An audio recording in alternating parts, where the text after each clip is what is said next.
के लिए जब भगवान ने नीचे देखे तो सुदामा के पैर में बड़ी बड़ी बीमारी थकी थी। ऐसी बेहाल बेमाई ने सो पग कंटक जाल लगे पून जोए। ओ हाय महा दुख पायो सखा तुम आई इतना के तरीन खोए। देखे सुदामा की दीन दशा और करुणा करके करुणा निधि रोए। पानी पर आती को हाथी छुयो नहीं नैनन के जल सो पग धोयो। गोविंद भगवान अपनी आंखों के नेत्रों से पैर धो दिए तो बोले द्वारपाल सुदामा नाम पाने सुन सारे राम काज ऐसे जगत को जाने को। द्वारिका के नाथ हाथ जोड़े धाये गए आए मेरे भरे अंक लिए ताए दुख साने को। नैनन में जल भूरी पूछत कुशल हरि विप्र बोले विपदा में मोहि पहचाने को।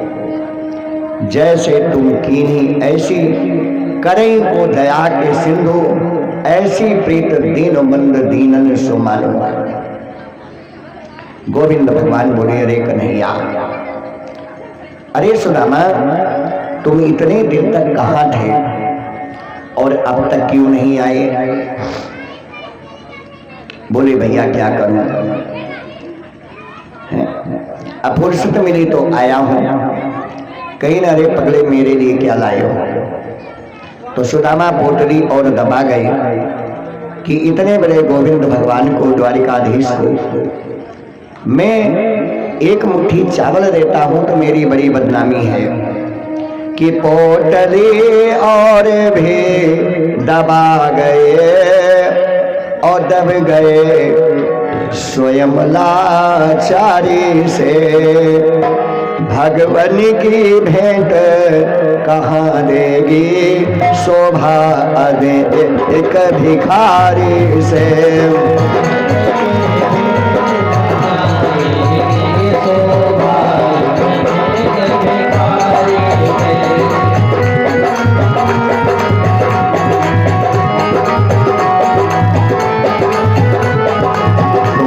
भगवान ने सुदामा की पोटली को छीन लिया। छीन पोटली खोल तंडुल और कृष्ण जी खाने लगे और पाठशाले की कथा कही श्याम मुस्काने लगे। गोविंद भगवान हंसने लगे रे सुदामा आपने भी चावल चबाया था तो चना चबाया था तो आज मैं चावल चबा रहा हूं। जब दो मुट्ठी चावल भगवान चबा गए तो रुक्मणी ने भगवान का हाथ पकड़ लिया। हाथ गए हो प्रभु को कमला और कहे नाथ कहा तुमने चेत धारी। आपकी बुद्धि कहाँ गई है? और दो मुट्ठी चावल खा करके आपने सुदामा को दो लोग का बिहारी बना दिया और तीसरी मुट्ठी चावल को आप खा लेंगे तो ये मेरे बच्चे और मैं कहाँ रहूंगी। रंग कहीं आप समान कियो और प्रभु चाहत आप ही होने भिखारी। तो भगवान ने कहा रे पगली मेरा हाथ क्यों पकड़ रही है। दान देने से कोई चीज कम नहीं होती है। क्यों रस में विषबाम कियो अब और न खान दियो एक फक्का। और विप्रह देत तृतीयक लोग करी तुमने अपने मन में शंका। आज तीसरा लोक अगर मैं सुदामा को दे रहा हूं तो आप मेरा हाथ क्यों पकड़ रही हो। अगर इस जन्म में मैं 3 लोक दान करूंगा तो मुझे अगले जन्म में 6 लोक मिलेगा। वैसे 14 भुवन है। तो अगर धर्म को बढ़ाना है दान किए जाइए और दान करने से ही धन की शुद्धि होती है। विप्र प्रसादात धने धरो हम और विप्र प्रसादात लक्ष्मी। पते हम। ब्राह्मण के ही आशीर्वाद से शेषनाग पृथ्वी को अपने मस्तक पर धारण किए हैं और ब्राह्मण के प्रसाद से ही आप मुझे पत्नी के रूप में मिली हैं। तो भैया छोड़ो इन बातों को और अब बताओ कि आपके घर की क्या हाल है। तो सुदामा ने कहा महाराज आपसे क्या छुपाना है, आप तो सब कुछ जानते हैं। तुम्हारी कलाएं तुम ही जानते हो, तुम्हारी कलाएं तुम ही जानते हो, तुम्हारी कलाएं तुम ही जानते हो,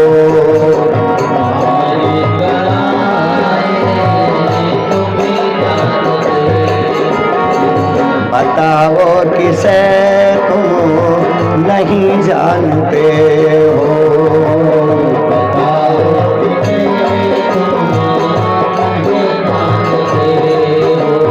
ओ मेरी जिंदगी में उसी को बढ़ा दो, मेरी जिंदगी में उसी को बढ़ा दो, कि जिस बात की तुम कमी जानते हो, कि जिस बात की तुम कमी जानते हो।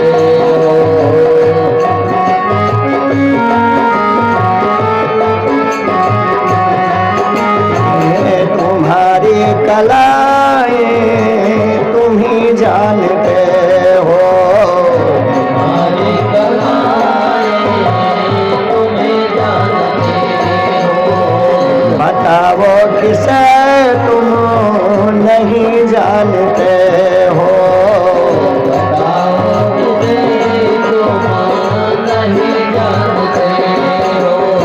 आप बोलोगे प्रभु संसार में किसको नहीं जानते हैं, तो अपने बारे में मुझे क्या बताना है। लेकिन सुशीला ने केवल एक शब्द कहा है कि कहा सुशीला ने प्रभु और गए सुदामा रोए, और श्याम हमारी कुटिया में निश दिन यगारस होए। अब तो भैया हमारे दिनेश भैया जानते होंगे कि 11 का मतलब 11 होता है गुजराती भाषा में। तो हम दोनों प्राणी एकादशी ही व्रत रहते हैं, कभी हमने अन्न नहीं ग्रहण किया है। अब इतनी बड़ी गरीबी किसको होगी। तो कन्हैया ने कहा मेरी भाभी से कह देना कि होनी थी जो हो गई, अब नहीं ऐसी हो, ओ भाभी तेरे महल में अब रोज द्वादशी होए। तो मैं आशीर्वाद देता हूं कि अब रोज भंडारा करो, 100, 200, 400 आदमियों को रोज अपने घर में भोजन कराओ, पंगत पवाओ, साधु की संगत करो, भंडारा करो, अन्न कभी कम नहीं पड़ेगा। 2-4 दिन सुदामा थे, उसके बाद गोविंद भगवान सुदामा को अपने नगर के बाहर विदा करते हैं। और विदाई लेकर जब चले तो सुदामा बड़े हिसाबी रहे। सोचे कि भगवान के 16,108 पत्नी हैं, मान लिया 8 ठोर कंजूस हुई हैं, 100 ठोर नैहरे गए हुई हैं, और 16,000 आए। भाई 1-1 रुपया अगर विदाई नहीं है तो 16,000 रुपया मिलवाए करे। लेकिन सुदामा को नगद किसी ने नहीं दिया। परमात्मा किसी को नगद नहीं देते हैं, जब देते हैं तो 4 चीजें देते हैं। पहला सुख जब सुंदर काया, अगर इस शरीर को दवा की जरूरत ना पड़े तो जान लीजिए भगवान ने एक धन हमको दे दिया। और दूसरे सुख घर में हो माया, और इतना बड़ा अगर घर बना है भैया तो इस घर में 40-50 हजार रुपये हमेशा पड़ी रहनी चाहिए। इतने परिवार हैं, इतने जानवर हैं, इतने रिश्तेदार हैं, कब किसको कैसी जरूरत पड़ जाए मुसीबत से लड़ने के लिए धन ही काम आएगा, उस समय धन हो। और तीसर सुख सुत आज्ञाकारी, अगर अपना बेटा पुत्र है, सतपुत्र है, कमा के खिलाने लायक है तो धन की क्या जरूरत है। और चौथा सुख सुलक्षणा नारी। अगर घर की पत्नी धर्मज्ञ हैं, पतिव्रता हैं और भगवान के पूजा अर्चन में अपने मन को लगाती हैं तो समझ लो कि 4 सुख भगवान ने दे दिया। और जेकर पत्नी झगड़ा करते हुए तो वो भैया लिख ले अपनी डायरी में कि लाइफ इज एंड, जीवन खत्म हो गया। किसी कवि ने कहा है कि जीवन खत्म हुआ तो जीने का ढंग आया। जब जीवन खत्म हुआ तो जीने का ढंग आया और जब समय बुझ गई तो महफिल में रंग आया। तो ऐसे रंग से क्या मतलब है। झगड़ा लड़ाई नहीं होनी चाहिए। सुदामा जब लौट करके आए तो देख रहे हैं कि जैसे भगवान की द्वारिकापुरी थी वैसे इनकी सुदामापुरी बनी है। मंदिर देख डरे सुदामा, मंदिर देख डरे। अरे मेरी से टूटी सी यहीं पर मरई पड़ी थी, वो मेरी मरई कहाँ चली गई है। और रो रहे हैं, बिलख रहे हैं। इतने में सुदामा की पत्नी अपने महल से कंचन की धार में आरती लेकर के आती है। तो सुदामा झगड़ा करब शुरू कर दी, कहीं इतना बड़ा घर तू कहाँ पाई, ये जो गले में इतना बड़ा हार पहनी हो, गहना पहनी हो, ये तुम्हें कहाँ से मिला, कहाँ पाई हो। कि यहाँ तो ही मेरी टूटी सी झुपड़िया और यहाँ बड़े बड़े महल खड़े और मंदिर देख डरे सुदामा, मंदिर देख डरे। यहाँ तो वो मेरे तुलसी विधवा और यहाँ बड़े बड़े रुख खड़े। पहले तो मैं देखा था कि मेरे दरवाजे पर तुलसी थी, पीपल का वृक्ष था, नीम का वृक्ष था, मेरी छोटी सी कुटिया थी। सब कहाँ चला गया। जहां मेरी गवें खड़ी होती थी वहां पर बड़े बड़े हाथी खड़े हैं। और मेरी एक बूढ़ी सी पत्नी थी, यहाँ पे दासी और दास खड़े हैं। तो सुदामा की पत्नी ने कहा कि स्वामी ये सब कुछ हमें भगवान ने दिया है। कहीं कैसे भगवान ने दिया। भगवान के यहाँ तो मैं गया था, वो इतने कंजूस हैं कि चमन्नी बना दिए और तुम ये भगवान कैसे दे दिए। तो सुदामा की पत्नी ने कहा जब आप द्वारिका गए थे तो 8 दिन भगवान श्री कृष्ण हमारे घर पर विराजमान थे। तब सुदामा की खोपड़ी सनकी कि मेरी पत्नी झूठ बोल रही है कि मैंने आंखों से जो देखा वो झूठ। मेरा भगवान तो 24 घंटे मेरे साथ थे और कब आ गए। अब दोनों प्राणी झगड़ा शुरू हो गए कि सरगम शुरू भसारे से यो भैया पानी हो, दिनेशो भैया पानी हो। कि सरगम शुरू भसारे से और पारे लड़े पढ़ाई से। सरगम शुरू भसारे से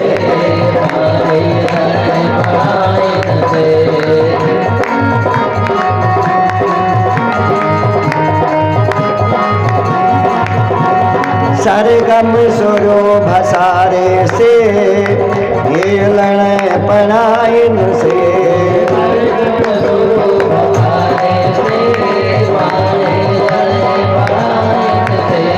तो दोनों प्राणी में झगड़ा होने लगा और झगड़ा को छुड़ाने के लिए बीच में 2-4 लोग आए खड़े हुए। तब सुदामा को यह याद आ गया कि मेरा परमपिता परमेश्वर सर्वोपरि है, हर व्यापक सर्वत्र समाना और प्रेम ते प्रकट हुई मैं जाना। It is man love to God love. जिसने अपने प्रेम से मनुष्य को रिझा लिया वो भगवान को रिझाने में कामयाब हो जाएगा। संसार अपार है ये कुछ सार नहीं मिलता और जिस द्वार पे है प्यार मिले वो द्वार नहीं मिलता। वो दरवाजे होश में रहा, छोड़ के होश में बैठा रहा दोनों ने। बोलो लक्ष्मी नारायण भगवान की। तो कन्हैया भगवान श्री कृष्ण वापस किए और सुदामा आई। अब फिर कथा वहीं पीछे होती है कि जब अपने विद्यालय से पढ़ करके श्री कृष्ण भगवान वापस आए तो इन्हें गोकुल की याद आती है। और सारे गोकुलवासी भगवान श्री कृष्ण के वियोग में रोते हैं। बोलो वृंदावन बिहारी लाल की। न जी भरे के देखा, न जी भरे के देखा, न कुछ बात की, बड़ी आरे जो थे मुलाकात की। न जी भर के देखा,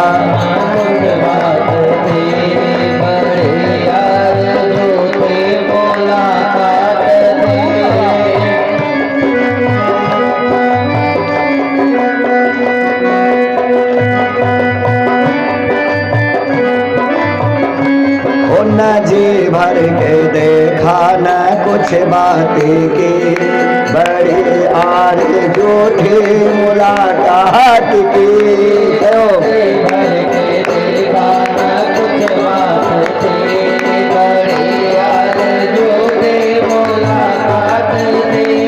गए जब से मथुरा वो मोहन मुरारी हुए, गोपिया ब्रज की व्याकुल है भारी।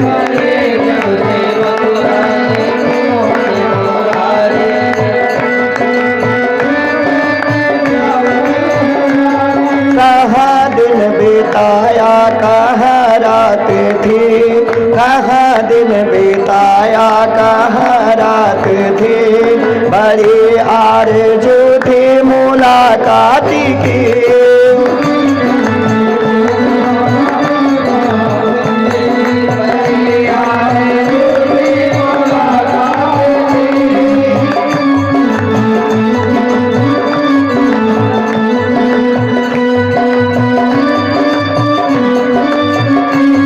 वृंदावन बिहारी लाल की। इस कथा का शीर्षक है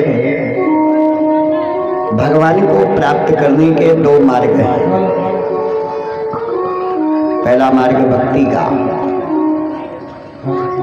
और दूसरा मार्ग ज्ञान का। तो ज्ञान मार्ग के आचार्य श्री उद्धव जी हैं। उद्धव देव महाभागा, उद्धव देव महागस्य महाभाग सुतोद्भवतम। हरिवंश महापुराण में लिखा है कि वसुदेव जी के छोटे भाई का नाम है देवभाग और उन्हीं के बेटे का नाम है उद्धव। बृहस्पति के प्रधान शिष्यों में इनका नाम आता है कि वृष्णानाम परवरो मंत्री, कृष्ण से दयिता सखा, शिष्यो बृहस्पति साक्षात उद्धव सतमः। हे राजन, उद्धव जी विष्णु वंशियों में श्रेष्ठ भगवान श्री कृष्ण के परम मित्र हैं और बृहस्पति के शिष्य हैं। एक दिन श्री कृष्ण भगवान के पास में बैठे और बोले, कन्हैया आप इतना दुखी क्यों रहते हो? बार बार गोकुल का चिंतन आप क्यों करते हैं? आप उनका चिंतन करना छोड़ दीजिए। तो भगवान ने कहा, भैया ऐसा तो हो नहीं सकता है। ना हम बसामि वैकुंठे न योगी नाम दुर्लभम। न मेरा निवास वैकुंठ में है और न मुझे योगी लोग ही प्राप्त करते हैं। जहां मेरे भक्त मुझको पुकारते हैं मैं वहीं पर चला जाता हूं। आम भक्ता पराधीन, मैं भक्तों के अधीन हूं। आप एक काम करो कि मेरे काम के निमित्त आप गोकुल चले जाइए और वहां के समस्त ब्रज बालाओं को, गोकुल वासियों को आप समझा दीजिए कि वो हमें ना याद करें। जब वो हमें नहीं याद करेंगे तो मैं उनको याद नहीं करूंगा। उद्धव मोहि ब्रज बिसरत नाही। सूरदास जी की भजन है, सूरदास जी का लिखा है तो उद्धव जी बोले, इतने छोटे काम के लिए आप हमें वहां भेज रहे हैं, आपकी आज्ञा है तो मैं चला जाऊंगा। तो बोले, ब्रज में अगर जाएंगे आप तो मेरी माता जसोदा और बाबा नंद को आप खुशी प्रदान करना, ऐसी बातें उनको बताना कि वो मेरी चिंता छोड़ दें। और जो गोपियां विरह में पागल हैं, विरह की व्याधि से जो पीड़ित हो रही हैं, उन्हें अपनी बुद्धि से और मेरे संदेश के द्वारा समझाने का प्रयत्न कीजिएगा और तभी वहां से लौटिएगा जब वो लोग खुशी हो जाएंगे। कक्ष ओधो व्रजम सौम्यम, अब आप जाओ। पित्रोनो प्रीतिमावह, 4 पत्र भगवान श्री कृष्ण ने लिखा। एक पत्र जसोदा के लिए, दूसरा पत्र बाबा नंद के लिए, तीसरा पत्र ब्रज की महारानी श्री राधिका के लिए और चौथा पत्र समस्त गोकुल वासियों के लिए। भैया मैं कैसे जाऊंगा, क्या साधन है? तो कहे ठीक है, जिस रथ पर बैठ करके मैं गोकुल से मथुरा आया था उसी रथारूढ़ होकर के आज आप मथुरा से गोकुल की तरफ जाइए। जब ये